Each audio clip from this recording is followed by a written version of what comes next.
जी रंजीत जी। अ, जी मैं वैसे ब्रज में पैदा हुआ हूँ, लेकिन मेरा सारा जीवन ब्रज के बाहर मेरा बीता है। मेरी शिक्षा मेरी बम्बई, दिल्ली, इंग्लैंड में हुई है, लेकिन अभी और मैं इंडस्ट्रियलिस्ट हूँ, तो मैं किसी पॉलिटिकल पार्टी और धर्म संस्था से मैं नहीं जुड़ा हुआ हूँ। लेकिन कोरोना काल से मैं मथुरा में पिछले 6-7 महीने से मैं रह रहा हूँ, तो ब्रज में दोबारा आकर के और एक आप कह सकते हैं कि जो हमारे, क्योंकि माथुर चतुर्वेद जो मथुरा के चतुर्वेदी होते हैं, कहते हैं कि कृष्ण के टाइम से, श्री कृष्ण के टाइम से हम लोग वहाँ पर मथुरा में हैं।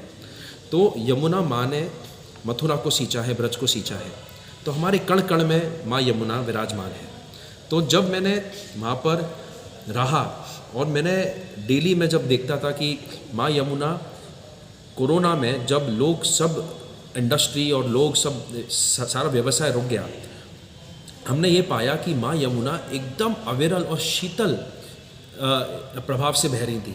और हमने ये तक पाया कि जो जीव जंतु मर चुके थे वो पुनः मतलब जीवित हो गए। हमको मछलियाँ दिखने लगी बड़ी बड़ी माँ यमुना नदी में। लोग माँ यमुना का पान करने लगे, स्नान तो करने लगे लेकिन पान भी करने लगे। लोग 1-1 लीटर पानी पीने लगे अपने घर लेकर के जा करके।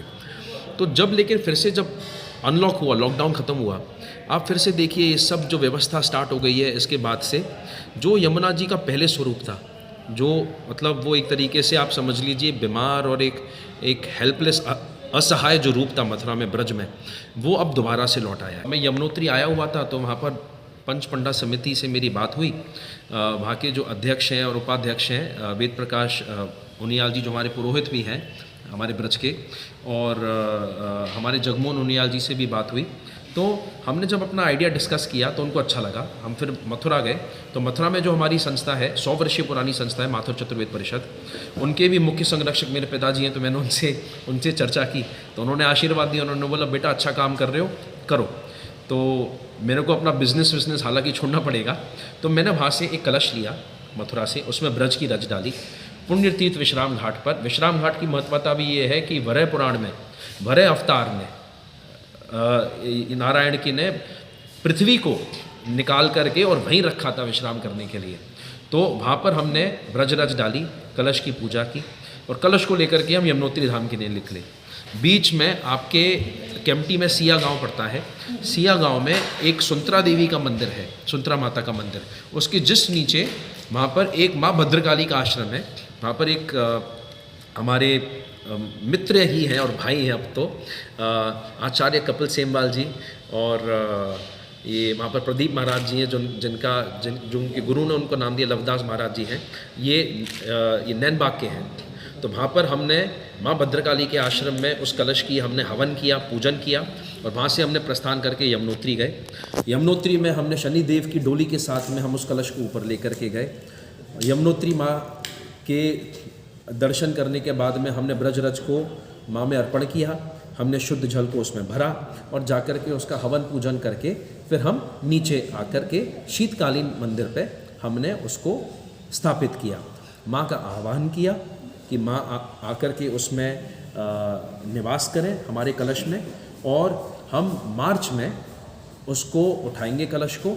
और मार्च से 18 अप्रैल का हमारा टारगेट है, अगले साल कि अगले साल चाहे हम 15 मार्च को उठाएं, चाहे 20 मार्च को उठाएं, चाहे 1 अप्रैल को उठाएं, लेकिन 18 अप्रैल को हमको पूरा जो माँ यमुना का जो रूट रहता है, हमको उसको कवर करके हमको मथुरा के विश्राम घाट पहुँचना है।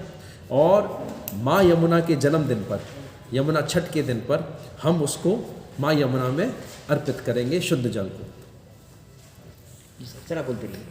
अच्छा, आपको क्या लगता है कि जो नमामि गंगे प्रोजेक्ट चल रहा है उसमें सिर्फ गंगा का ही शुद्धिकरण पे बात हो रही है, यमुना जी की तरफ कोई ध्यान नहीं दिया गया है? देखिए, मैं जो सरकार करती है और जो पॉलिसीज़ बनती हैं और जिस तरह से पॉलिटिकल पार्टीज़ या जो लोग अपने एजेंडा को लेकर के किसी भी चीज़ को चलाते हैं, हर सरकार का हक है वो अपने हिसाब से देश को गवर्न करे। तो मैं गवर्नेंस में मैं कुछ कमेंट नहीं करूँगा, लेकिन मुझे इतना पता है कि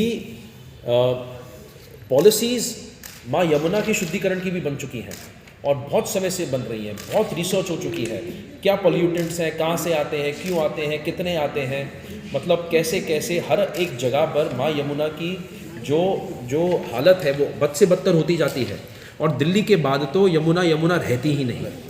तो मैं गवर्नेंस में नहीं जाऊंगा। मेरा कहना ये है कि अगर ये मेरे पिताजी ने एक रिमार्क दिया था, बड़ा इंपॉर्टेंट रिमार्क था, कि हमारे उत्तर प्रदेश में जब मुख्यमंत्री योगी आदित्यनाथ जी आए, महाराज जी बने, उन्होंने पहले दिन पर उनका जो निर्णय था कि सारे अवैध कट्टी घर को बंद किया जाए, उन्होंने चुटकी बजाई और कट्टी घर बंद हो गए अवैध। ऐसे ही क्यों नहीं सब लोग चुटकी बजा करके बोलते हैं कि माँ यमुना में बहने वाले सारे नालों को बंद किया जाए।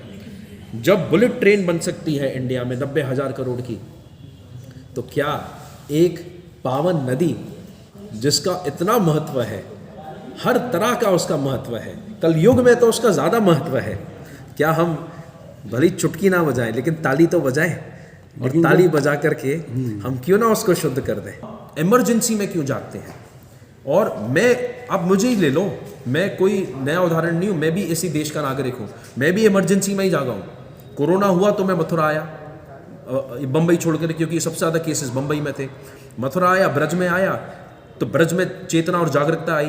तो ऐसा ही मैं चाहता हूँ कि जैसे मुझे एक इंडस्ट्रियलिस्ट को, इंग्लैंड में पढ़े हुए को, दुनिया भर में मैं घूमता हूँ, मैं सब कुछ छोड़ छाड़ करके मैं माँ यमुना का कलश लेकर के चलूँगा। जब मेरे जैसे को जागरूकता हो सकती है, तो मैं तो चाहता हूँ कि मेरे जैसे जितने भी हैं और मेरे से अच्छे चाहे बुरे, मैं तो चाहता हूँ सब में जागरूकता आए। पाठक जी, ये जागरूकता सिर्फ एक साल के लिए 18 अप्रैल के लिए, या उसके बाद भी लगातार आप इस पे काम करेंगे?